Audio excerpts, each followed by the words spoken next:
Ils font l'actu et ils sont sur un JFM. 7h45, l'invité du jour. Merci d'être avec nous en ce début de semaine. Une question pour lancer le débat en ce début de semaine. Comment valoriser les commerces de centre-ville? C'est la question qui sera posée lors d'une conférence débat ce jeudi 19h30, salle Saint-Vincent, quai Turgot à Montluçon. C'est une vaste question évidemment qui ne concerne pas que Montluçon. On connaît les problématiques également dans d'autres villes. Et c'est Montluçon dès demain qui lance cette initiative et ce débat. Laurent Rayon, le président de Montluçon dès demain, est avec nous ce matin. Bonjour. Bonjour. Merci d'être avec nous. Et puis on a en ligne également un voisin creusois, Éric Daubechy, bonjour.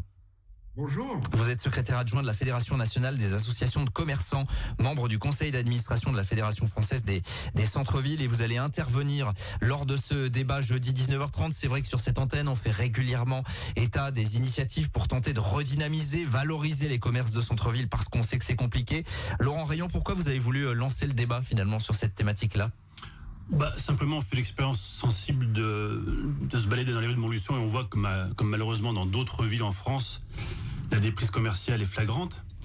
Il y a quelques semaines, le 10e baromètre des centres-villes est sorti et on s'aperçoit que 66% des personnes interrogées considèrent que la revitalisation des centres-villes sera une priorité pour le prochain mandat municipal. Ça arrive même en tête devant la sécurité. Et puis surtout, 71% de ces gens, des personnes interrogées, considèrent que c'est le maire et son conseil municipal qui ont la main d'abord sur cette thématique. Et puis on a recensé, nous, les boutiques fermées du haut du boulevard jusqu'au pont supérieur. On arrive quasiment à la centaine de magasins fermés. Et donc on s'est dit, là, il y a quand même un sujet à creuser. Et on veut surtout, par le biais de cette conférence débat, évoquer toute la transversalité. C'est pas seulement sous l'angle commercial. C'est l'angle de l'animation, du vivre ensemble, de faire du centre-ville un espace de rencontre. Donc il y a beaucoup de sous-thématiques au-delà de l'aspect commercial. C'est pour ça qu'on a voulu le traiter comme on fait d'habitude par le biais de conférences débat. Éric Daubechy, donc ce constat qui est fait à Montluçon, il est pas propre à Montluçon, mais toutes les villes aujourd'hui souffrent de ce constat, c'est-à-dire que les centres-villes peinent à conserver leur commerce ouvert. Alors la majorité, bien sûr, c'est flagrant quand on fait le tour de la France, quand on voit les centres-villes dans l'état dans lequel ils sont. Mais il faut pas être pessimiste. Il y a des solutions. Il faut persévérer. Il faut que les acteurs, aussi bien du commerce que des politiques municipales, se rencontrent, travaillent ensemble sur le sujet. Il y a beaucoup de sujets à travailler pour un centre-ville, l'immobilier, le flux. Le flux, c'est quelque chose de capital. Il faut que dans un centre-ville, il y ait en permanence du flux parce que le commerce ne fonctionne qu'avec le flux. Bien sûr. Alors toute la question, évidemment, pour rebondir là-dessus, c'est comment attirer du flux, Éric Daubechy?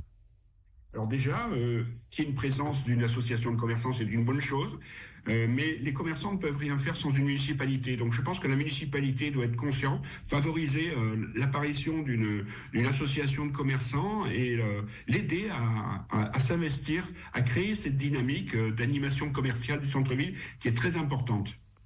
Laurent Rayon, cette question de dynamiser par le biais notamment d'animation, d'associations de commerçants, c'est qu'à Montluçon il y a un projet là de faire revivre l'association qui était un peu en sommeil depuis quelque temps. C'est indispensable également, vous partagez le constat?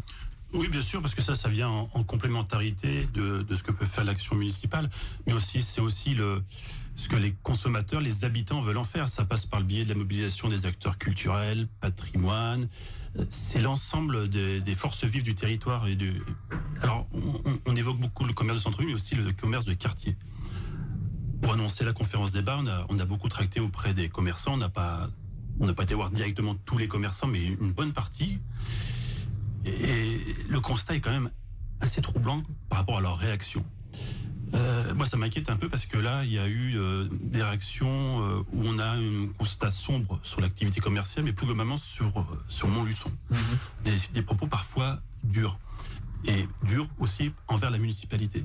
Moi, ce qui m'a choqué, c'est qu'il y a très, très, très peu de commerçants qui connaissent la conseillère déléguée au commerce, par exemple. Ça me heurte un petit peu. Et après, c'est l'ensemble des dispositifs, c'est ce qu'on va voir justement jeudi. Il y a beaucoup de dispositifs, d'outils, de politiques qui peuvent être mobilisés. Et aujourd'hui, si vous allez sur le site de la mairie de Montluçon, je l'ai encore vérifié ces quelques jours derniers, vous avez des liens qui renvoient vers la plateforme Acheter Montluçon, mais qui n'est plus en ligne depuis qui est toujours en ligne mais qui n'est plus efficient depuis longtemps. Vous avez encore le mail de Réjeanne Michard, qui est l'ancienne manageuse de centre-ville. Son mail est toujours en ligne. Seulement Marie-Jeanne Michard, ça va bientôt faire 3 ans qu'elle est manager à Vichy. Donc tout ça, c'est un petit peu dommage. Et par exemple, vous avez aussi, là, on va aussi évoquer la question touristique, parce que le tourisme est aussi, comme disait M. Dobchy, un vecteur de flux. C'est aussi l'image et la notoriété de la ville.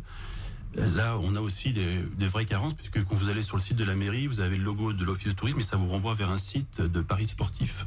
Donc il y a des choses un petit peu surprenantes, mais ça, je suis sûr que le fait de passer sur votre antenne ce matin permettra de régler la question dans la matinée. Et puis après, c'est beaucoup de choses, c'est la mobilisation vraiment que tout le monde tire dans le même sens, sur des choses concrètes, et c'est justement la ligne directrice qu'on a confiée à nos 3 intervenants jeudi, c'est d'être vraiment dans le concret. Qu'est-ce qui se fait ailleurs, qu'est-ce qui marche ailleurs, et qu'est-ce qui peut être approprié par l'ensemble des acteurs. L'association des commerçants, le maire les a reçus récemment pour relancer un certain nombre d'activités très bien. Moi, je pense que le vieux château va être rouvert prochainement avec un musée dédié à l'histoire de Montluçon, très bien. Ça va dans le bon sens. Mais il faudra donner plus de poids, notamment, je pense, évidemment, à l'avenue de la République, qui est là le quartier où il faudra se méfier des grandes promesses concernant ce quartier, parce que là, il y a un chantier énorme à faire. Et là, c'est un peu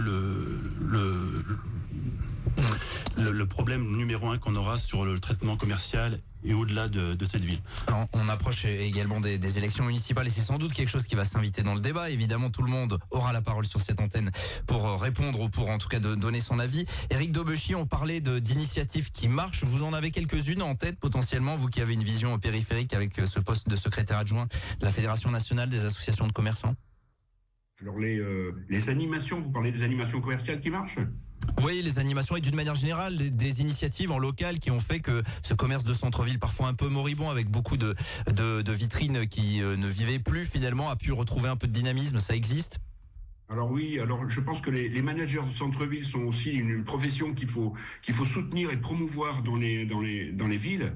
Et je pense qu'un manager de centre-ville a un rôle très particulier, qui est celui justement de lien entre les commerçants et les municipalités, pour arriver à faire que les choses avancent dans les dossiers. Je pense que les municipalités travaillent sur l'urbanisme. Les commerçants ne travaillent pas sur l'urbanisme, mais ils peuvent donner leur avis sur certains développements, sur certains travaux, etc. Et je pense que c'est très important qu'ils le fassent. Ouais, bien sûr. Il y a aussi cette particularité, c'est-à-dire que Laurent Rayon le disait à l'instant, les gens d'une manière générale dans une ville sont attachés à leur commerce de centre-ville, et paradoxalement, est-ce qu'ils jouent également tous le jeu, parce qu'on sait que les zones commerciales évidemment sont peut-être plus faciles d'accès, etc. Et il y a un petit peu cet aspect un peu ambivalent sur cette question. Il faut aussi que les usagers, les habitants jouent le jeu et aillent dans leur commerce de centre-ville. Ah oui, tout à fait. Alors, c'est pour ça que il ne faut pas qu'il y ait 50 associations de commerçants. Une seule association suffit, et qu'elle rassemble tout le monde, aussi bien la périphérie que le centre-ville. Et c'est justement en fédérant tous ces acteurs du commerce ensemble sur des projets de dynamisation qu'on arrivera à faire bouger les choses. Laurent Rayon, vous vouliez rebondir ? Oui, là aussi, une association de commerçants dynamique, la mairie peut aussi venir l'aider. Je prends l'exemple de la CCI de Bordeaux, qui met à disposition un service civique pour l'association de commerçants. Ça permettrait en plus à un jeune Montluçonnais de mettre le pied à l'étrier dans l'univers professionnel, et lui, il viendra faire le lien avec les commerçants, proposer et organiser. Ça prend beaucoup de temps de faire de l'événementiel, même commercial, pour une association. Donc même le président, s'il a un conseil dynamique, il faut quand même qu'il ait une sorte d'administratif à côté de lui. Il y a des outils qui sont à disposition. Par exemple, voilà, c'est ce que fait Bordeaux.